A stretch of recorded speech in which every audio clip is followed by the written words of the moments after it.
To पर आप सबका स्वागत है। हम आज ज्ञान बिंदु का टेस्ट सीरीज 1 करने जा रहे हैं। हम देखते हैं क्वेश्चन नंबर 1। उच्च न्यायालय में न्यायाधीशों की संख्या के संबंध में संविधान में क्या प्रावधान किए गए हैं? विवेकाधिकार शक्ति पर 18वीं-19वीं सदी में ब्रितानी सरकार द्वारा लागू की गई रैयतवाड़ी व्यवस्था के संबंध में विचार कीजिए तथा नीचे दिए गए कोड का प्रयोग कर सही उत्तर का चयन कीजिए। तो इसमें एक में बोला गया है, इसमें सरकार एवं किसानों के बीच कोई बिचौलिया वर्ग नहीं था, तो ये सही है। यह व्यवस्था ब्रिटिश भारत के 30% भूभाग पर लागू था, ये गलत है। इस व्यवस्था में किसानों को उपज का 1/2 भाग राजस्व के रूप में देना होता था, ये सही है। कहीं कहीं आपको 1/3 भी मिल सकता है, 1/3 4 में। इस व्यवस्था को पहली बार कर्नल रीड द्वारा बराहमल जिले में लागू किया गया था, तो ये सही है। तो सही है को 1, 3 और 4, तो ये हो जाएगा ऑप्शन नंबर सी, 1, 3 और 4। इसमें कहा गया है कि कौन सी घाटियां कहाँ मौजूद है, तो इसमें कौन सी घाटियां कहाँ मौजूद है, तो इसके ऑप्शन नंबर सी हो जाएगा आंसर। आप मिला लीजिएगा जो भी इसका आंसर होगा। क्वेश्चन नंबर 4 में कहा गया है राज्य लोक सेवा आयोग के अध्यक्ष एवं सदस्य का कार्यकाल कितने दिनों का होता है? तो 6 वर्ष की अवधि तक या 62 वर्ष की आयु तक, इनमें से जो भी पहले हो। तो इसका आंसर हो जाएगा ऑप्शन नंबर ए, 6 वर्ष तक की अवधि होता है किसी भी राज्य लोक सेवा आयोग या अध्यक्ष, राज्य लोक सेवा आयोग के अध्यक्ष या सदस्य का 6 वर्ष तक या फिर 62 वर्ष की आयु तक ही इनका कार्यकाल होता है। क्वेश्चन नंबर 5, लॉर्ड लिटन द्वारा लागू किए गए वर्नाक्यूलर प्रेस एक्ट 1878 को किस राष्ट्रवादी नेता ने आकाश से होने वाले वज्रपात नाम दिया? तो इसका क्वेश्चन हो जाएगा, इसका आंसर, इस क्वेश्चन का आंसर हो जाएगा ऑप्शन नंबर ए, सुरेंद्र नाथ बनर्जी। अब क्वेश्चन नंबर 7 क्या कहता है? 6, पाकिस्तान का निम्नलिखित में से कौन सा क्षेत्र कोयले के लिए प्रसिद्ध है? पाकिस्तान का कौन सा क्षेत्र कोयले के लिए प्रसिद्ध है? तो इसका ऑप्शन आंसर हो जाएगा क्वेटा, इसका आंसर हो जाएगा Quetta, option number C. Question number 7 कहा गया है पूर्वोत्तर परिषद के संबंध में दिए गए कथन पर विचार कीजिए। तो इसके कई कथन दिए हुए हैं, देखते हैं। तो इसका कथन दिया हुआ, इस परिषद का गठन संसदीय अधिनियम के द्वारा सन 1971 में हुई। पूर्वोत्तर परिषद में असम, मणिपुर, मिजोरम, अरुणाचल प्रदेश, नागालैंड, मेघालय, त्रिपुरा तथा सिक्किम शामिल हैं। तो ये भी सही है, ये भी सही है। 1971 में इसका गठन हुआ और कुछ क्षेत्रीय महत्व के कार्यों को छोड़कर पूर्वोत्तर परिषद के पास भी वही दायित्व है जो क्षेत्रीय परिषदों के पास है, तो ये भी सही है। तो इसका हो जाएगा ऑप्शन नंबर डी सही, 1, 2 और 3 सभी। क्वेश्चन नंबर 8 में कहा गया है जलियांवाला बाग हत्याकांड से क्षुब्ध होकर किसने कहा समय आ गया है जब सम्मान के तमगे अपमान के बेतुके संदर्भ में हमारे कलंक को स्पष्ट कर देते हैं। जहाँ तक मेरे प्रश्न है, मैं सभी विशेष उपाधियों से रहित होकर अपने देशवासियों के साथ खड़ा होना चाहता हूँ। तो इसका आंसर हो जाएगा रविंद्रनाथ टैगोर। इस कथन रविंद्रनाथ टैगोर का ही था। और ये क्वेश्चन भी, क्वेश्चन नंबर 8 जो दिया हुआ है, ये क्वेश्चन बिहार दरोगा का बहुत ही फेमस क्वेश्चन है, कई बार पूछा जा चुका है। क्वेश्चन नंबर 9 में कहा गया अधोलिखित में कौन एक सुमेलित है? कौन एक सुमेलित है मतलब कौन सही है?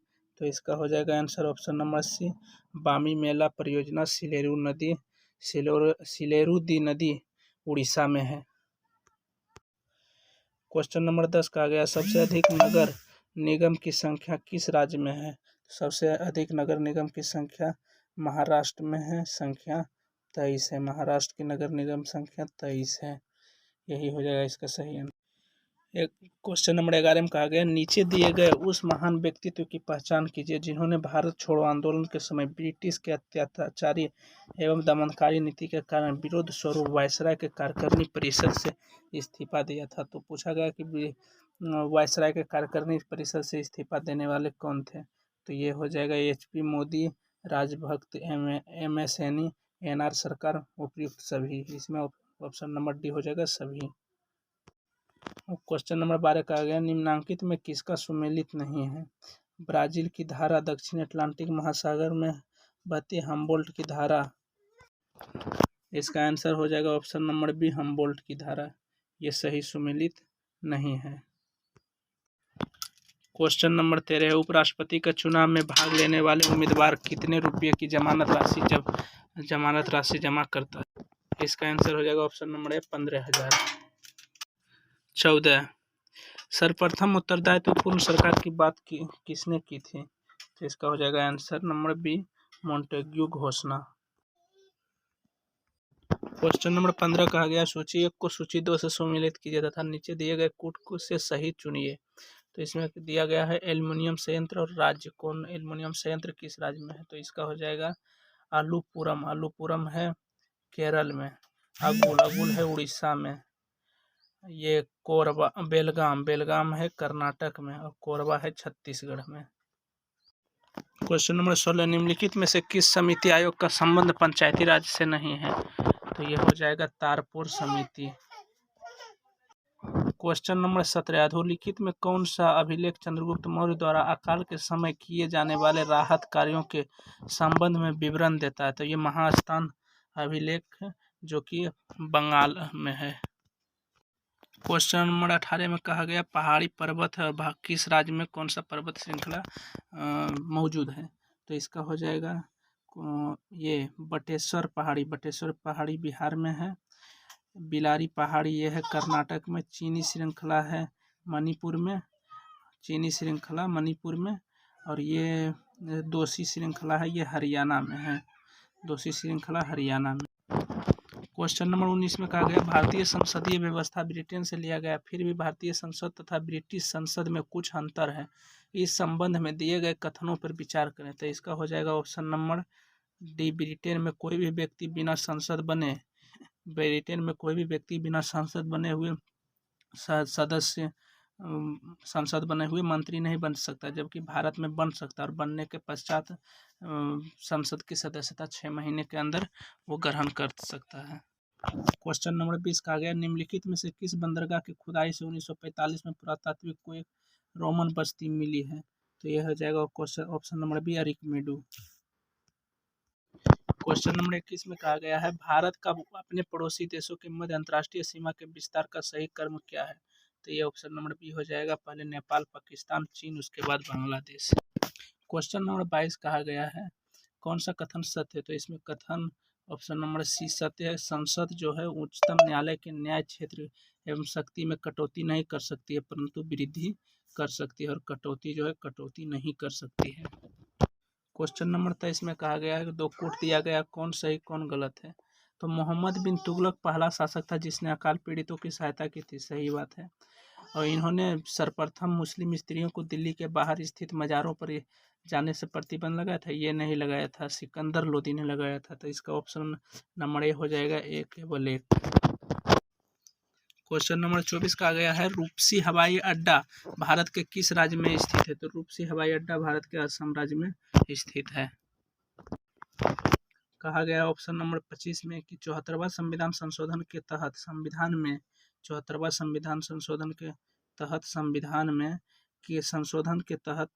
संविधान में किसी भी राज्य हेतु कितने प्रकार की नगर पालिका की व्यवस्था की गई? तो इसका हो जाएगा ऑप्शन नंबर सी, 3 प्रकार की नगर पालिका, नगर निगम और नगर पंचायत। क्वेश्चन नंबर 26 कहा गया है, निम्नलिखित में कौन सा सुमेलित है? तो कौन सा सुमेलित है, तो यही पूछा गया। तो इसमें कहा गया है कि स्वराज यहाँ पे जो है स्वराज नहीं होगा, खराज होगा। यहाँ पे ये नहीं होगा, यहाँ पे होगा खैराज। तो बोला गया कि खैराज नामक कर जो है वो किससे लिया जाता था? तो खराज नामक कर जो है मुस्लिम से लिए जाने वाला भूराजस्व कर था, तो ये सही है। खुम्स लूट या युद्ध से लिया गया कर था, तो ये भी सही है। ज़कात मुसलमानों से लिया जाने वाला भूराजस्व कर था, तो ये नहीं होगा, ये धार्मिक कर था, तो ये गलत हो जाएगा। ये धार्मिक कर है, ये गलत हो जाएगा। और खिदमत पराजित राजाओं से लिए जाने वाला कर, तो ये सही। तो 4, 2 और 1 सही हुआ। तो देखते हैं कि किस में है 4, 1 और 2। तो ये हो जाएगा ऑप्शन नंबर बी, 1, 2 और 4 सही। क्वेश्चन नंबर 27 में कहा गया सूची 1 को सूची 2 से सम्मिलित की जनजातीय और मूल राज्य, किस राज्य के कौन सा मूल जनजाति है? तो इसका हो जाएगा क्वेश्चन नंबर 27 का कि थारू जनजाति जो है, थारू जनजाति ये उत्तर प्रदेश का है। थारू जनजाति उत्तर प्रदेश का। भील जनजाति, तो भील जनजाति जो है राजस्थान का मूल निवासी है, भील जनजाति। उसके बाद गद्दी जनजाति जो है वो हिमाचल प्रदेश का है। और मुंडा जनजाति ये है झारखंड का है। तो आप मिला लीजिएगा, जो कुछ सही होगा। क्वेश्चन नंबर 28 में कहा गया है कुल 11 मूल कर्तव्यों में निम्न में कौन सा कर्तव्य शामिल नहीं है? तो ये ऑप्शन नंबर ए शामिल है, केंद्र अथवा राज्य सरकार द्वारा आरोपित कर का भुगतान करना। क्वेश्चन नंबर 29 में कहा गया है कि निम्नलिखित में से किस एक मध्यकालीन शासक ने गिरनार पहाड़ियों की तलहटी में मुस्तफाबाद नामक नगर की स्थापना तथा लोग इसे जरबख्श मतलब स्वर्ण दान करने वाला के नाम से पुकारते थे? तो ये था गुजरात का एक शासक मोहम्मद बेगड़ा। गुजरात के गिरनार पहाड़ियों के तलहटी में एक ये मुस्तफाबाद नामक शहर की स्थापना किया था। क्वेश्चन नंबर 30 में जो कहा गया है, क्वेश्चन नंबर 30 इसमें पूछा गया है कि किस जनगणना दशक में लिंग अनुपात भारत वर्ष में सबसे अधिक गिरावट दर्ज की गई थी? तो 1961 से 1971 के जनगणना में। क्वेश्चन नंबर 31 का गया दीवानी मामलों में न्यूनतम कितने रुपये मूल्य की जायदाद प्रश्न पर उच्च न्यायालय अपील की जा सकती है? उच्च न्यायालय में अपील हम कितने रुपये की जायदाद पर दीवानी मुकदमा चला सकते हैं? तो ऑप्शन नंबर ए हो जाएगा 5000। क्वेश्चन नंबर 32 कहा गया है कि विजयनगर के विरुद्ध तालीकोटा के युद्ध में किन 3 राज्यों ने संगठन बनाकर आक्रमण किया था? तो बीजापुर, गोलकुंडा और अहमदनगर ने संगठन बनाकर आक्रमण किया था। तो हो जाएगा कूट नंबर 1 क्या 1, 2 और 3 सही। क्वेश्चन नंबर 33 कहा गया है, इसमें कारण है ये दोनों गोलार्धों के 60 से 65 अक्षांशों डिग्री अक्षांशों के उच्च दाब की बजाय निम्न दाब की पट्टिका होती है। तो निम्न दाब की पट्टिका होती है, तो ये सही है। और निम्न दाब क्षेत्र भूमि में पर नहीं बल्कि महासागरों पर अस्थायी होते हैं। ये कहीं भी भूमि पर भी हो सकते हैं, भूमि पर भी हो सकते हैं या फिर महासागर में भी हो सकते हैं। ये कोई भी फिक्स नहीं है, तो इसलिए इसका ये आर गलत है जबकि ए सही है। इसमें देख लेते हैं कौन सा ऑप्शन होगा। ए सही है परंतु आर गलत है, तो ऑप्शन नंबर सी हो जाएगा। क्वेश्चन नंबर 34 में कहा गया बाल श्रमिक रोक कानून की सूचना प्रेस के माध्यम से सर्वसाधारण को केंद्र के किस मंत्रालय द्वारा दी जाती है? इसका अर्थात ये है कि बाल श्रमिक रोक पर जो है रिपोर्ट किसको दी जाती है, किसके पास इसके प्रति रिपोर्ट दायर किया जाता है? तो ये हो जाएगा ऑप्शन नंबर बी श्रम और रोजगार मंत्रालय। क्वेश्चन नंबर 35 कह रहा है कि भारत में बाबर की सफलता का प्रमुख कारण क्या था? तो एक में है कुशल व प्रशिक्षित घुड़सवार सेना सही, युद्ध में तोपखाने का प्रयोग ये भी सही है, और संगठित अफगान शक्ति ये भी सही। तो इसका हो जाएगा ऑप्शन नंबर डी उपयुक्त सभी। क्वेश्चन नंबर 36 कहा गया सूची 1 एवं सूची 2 को सुमेलित कीजिए तथा सूचियों के नीचे दिए गए कूट से सही उत्तर का चयन करें। तो लौह अयस्क क्षेत्र दिया है और संबंधित देश, किस देश में कौन सा लौह अयस्क है? तो इसका हो जाएगा ऑप्शन नंबर सी सही होगा। इसको आप मिला लीजिएगा, जो भी होगा आपको पता चल जाएगा। क्वेश्चन नंबर 37 कहा गया संघात्मक शासन का क्या लक्षण है? दोहरे स्तर पर सरकार दोनों स्तर पर सरकार दोनों स्तर पर सत्ता का विभाजन, सत्ता के विभाजन हेतु लिखित संविधान, इनमें सभी। तो इनमें सभी हो जाएगा ऑप्शन नंबर डी सही, ये हो जाएगा सही। 38 में कुछ इमारत और स्थान दिया है कि कौन सा कहाँ है? तो कुतुब मीनार दिल्ली में है, ये सही है। और अटाला मस्जिद अहमदाबाद ये गलत है। ये जौनपुर में है, जौनपुर यूपी में स्थित है, ये गलत है। और ये ऑप्शन नंबर 3 में क्या दिया है जहाज महल मांडू, तो महल मांडू बोला जाता है, ये एमपी में है, ये भी सही है। तो 1 और 3 सही है। तो देखते हैं कौन सा ऑप्शन में दिया हुआ है 1 और 3, तो केवल 1 और 3 ऑप्शन नंबर सी सही। 39 में कहा गया है कि निम्नलिखित में से कौन सा भूतपूर्व सोवियत संघ का भाग था जिसमें कुर्दिश लोग रहते थे? तो ये आर्मेनिया था, जहाँ के कुर्दिश लोग रहते थे, जो कि अभी रूस है उसी का भाग हुआ करता था आर्मेनिया। और ये 1991 में शीत युद्ध के बाद टूटकर अलग हो गया रूस से। समाज में रहने वाले सभी लोगों के साथ समान व्यवहार करना किस न्याय का उद्देश्य है? तो ये सामाजिक न्याय का उद्देश्य है। क्वेश्चन नंबर 41, गंगकोंड चोलपुरम की स्थापना निम्नलिखित में से किस चोल शासक ने किया था? तो ये राजेंद्र प्रथम ने किया था। क्वेश्चन नंबर 42 में कहा गया, किसने कहा है वह व्यक्ति जिसे किसी राज्य के न्यायिक प्रशासन में भाग लेने का अधिकार है उस राज्य का नागरिक कहलाता है?